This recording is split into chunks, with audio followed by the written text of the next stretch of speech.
Hello friends, तो आज हम जानेंगे एक्सेल में स्टार्टिंग में हमें क्या क्या पता होना चाहिए अगर हमें एक्सेल पे थोड़ा सा भी कुछ यूज़ करना है। तो उसके लिए हम देख सकते हैं जैसे ए बी सी डी, जो ये सारे हमारे रहते हैं, ये सारे हमारे कॉलम रहते हैं। और अगर हम 1 2 3 4 5 6 7 8 9 10 तक हैं, ये सारे हमारे रोज़ रहते हैं।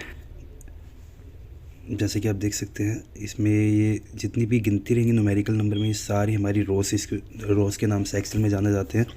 और ए बी सी डी हो गई, ये सारे कॉलम। और जहाँ पे ये बॉक्स बना आपको दिख रहा है उसको हम सेल कहते हैं। आप जैसे आप ऊपर देख सकते हैं कर्सर जा रहा है, जहाँ पे हम अपनी जो राइटिंग है, मतलब जो स्पेलिंग्स वगैरह जो हम लिख रहे हैं उसको किस लैंग्वेज में रखना है, बोल्ड में क्या फ्रंट्स वगैरह है, वो सारी चीज़ें मैं ऊपर से सिलेक्ट होता है। जैसे मैं टाइम्स न्यू रोमन्स में स्टार्ट करता हूँ ताकि क्योंकि लिखने पढ़ने में सही रहता है वो उसमें लिखने पे। और वहाँ पे हम साइज़ भी अपना सिलेक्ट कर सकते हैं, 12 पे करना है, 10 पे करना है, आप अपने अकॉर्डिंग कोई भी साइज़ सिलेक्ट कर सकते हैं।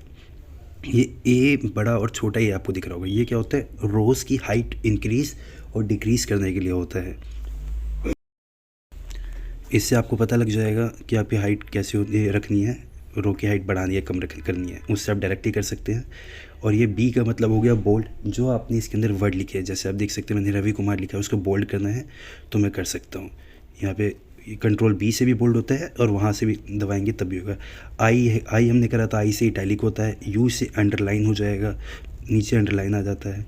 अब ये देखिए मैंने यहाँ पे ये इसको बॉर्डर बनाया है, बॉर्डर हमारे ये इससे बॉर्डर बनते हैं, बॉर्डर हो चुका है, आपको दिख नहीं पा रहा होगा, इसको इसलिए उठा के दूसरी साइड में लाना पड़ेगा। ले आया। अब इसको थोड़ा सा खोल लीजिए, सी के पास में जाइए जहाँ से कॉलम हम करते हैं। अब ये देख सकते हैं पूरा ब्रैकेट बन चुका है। इसके बाद हम उसी को दोबारा ओपन करके जहाँ से हमने बॉर्डर लिया था, यहाँ से आप देख सकते हैं कि किसी भी तरीके का आप अपना बॉर्डर सिलेक्ट कर सकते हैं। जैसे आपको लेफ़्ट में बॉर्डर चाहिए, राइट में चाहिए, या पूरा ही बॉर्डर आपको कवर करना है, टॉप एंड बॉटम बॉर्डर, सारे बॉर्डर्स आप यहाँ से सिलेक्ट कर सकते हैं। और उसके बाद आप देख सकते हैं बगल में कलर्स वगैरह के हैं, आप इसमें कलर भी फिल कर सकते हैं। जैसे येलो हो गया, कोई भी कलर जो आपको चाहिए रिक्वायर्ड है वो आप उसमें फिल कर सकते हैं। उसके बाद हम कंट्रोल कॉपी कर लिया हमने, कंट्रोल सी से कॉपी होता है, और वहाँ से उठा के हमने यहाँ पे रख लिया है जब हमें वहाँ पे रिक्वायर्ड है जी वाले कॉलम में। आप देख सकते हैं कंट्रोल सी का से हमारा फ़ायदा होता है, और कंट्रोल वी से हम पेस्ट कर सकते हैं उसे वहाँ पे। याद रखना है कंट्रोल सी से कॉपी और कंट्रोल वी से पेस्ट हर जगह आपके काम आएगा। अगर आपको उस चीज़ को कट करके कहीं पे रखना है तो कंट्रोल एक्स से कट होता है और कंट्रोल वी से अगेन पेस्ट। आप ये ऊपर जहाँ पे आप कर्सर देख सकते हैं, इसका मतलब क्या होता है, इसको मैं थोड़ा क्लियर करके दिखाना चाहूँगा।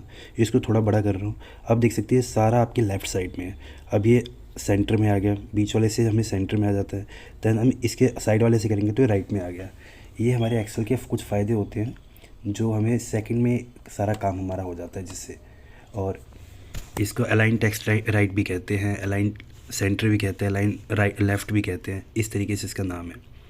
इसको डिलीट पूरा हटा देते हैं हम। अब बेसिकली हम डेटा वगैरह इसमें एक इस तरीके से स्टोर करने के लिए एक्सेल यूज़ करते हैं कभी भी।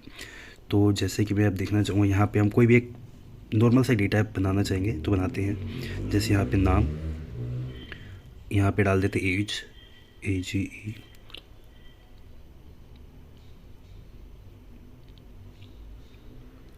यहाँ पे मोबाइल नंबर फिल कर देते हैं, यहाँ पे हम एड्रेस डाल देंगे। तो अब जैसे हमें डेटा कभी भी ऐसे ही बनता है, किसी भी चीज़ को लेके डेटा बन जाता है हमारा, तो उसका काम हमें एक्सेल से ही करना होता है। उसके लिए जैसे हम नाम डाल देते हैं, जैसे मेरा नाम रवि है तो मैं रवि डाल देता हूँ।